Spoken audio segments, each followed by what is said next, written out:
آیا فکر کردی تبارک به چه معنیه؟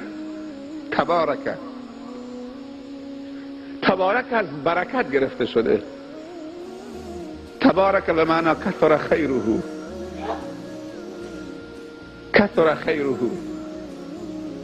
خیرش زیاد شد، با برکت شد، بیش از حد خیرش. میدونی منظور کیه؟ خیر چه کسی بیش از حد زیاد شده و این خیر در اختیار چه کسی قرار گرفته؟ از جانب کسی چه کسی سرازیر شده و به طرف که سرازیر شده؟ خیر زیاد پیش بنده خداست؟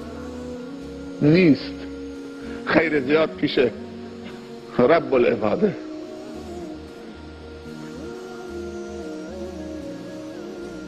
کثر خیره تبارک الذی بیده الملک. خیر اون زیاده و بیریا داره خیرش در شب و روز بر این بندگان میباره.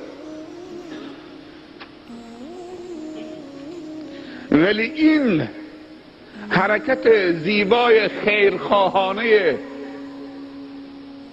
خداوند نسبت به بندگانش با چه جوابی جواب داده میشه؟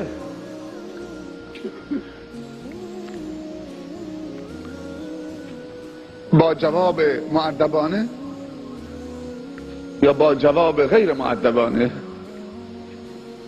تشکر از خدا میکنید یا از خیرش استفاده میکنید؟ نه تنها پشت به خدا میکنید بلکه سبب میشه که دیگران هم پشت به خدا بکنن و هر کسی میخواد رو به خدا بره مانعش میشی، نه پشت به خدا برو.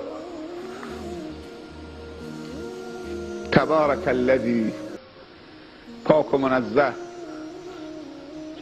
خدایی که خیر و برکتش زیاده و سرازیر بندگانشه در شب و روز. همین شب خودش یه خیر از جانب خدا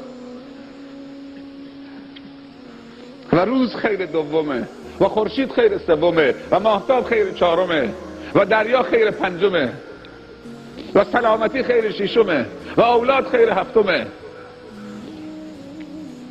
و زمین خیر هشتمه و آرامش زمین خیر نهمه. خود زمین خیره و آرامشش خیره. اگر الان زلزله میشد چی میشد؟ و این قطره آب خیره، همش خیره. جواب این همه خیر رو چی میدیم؟ عود به شیشه شراب.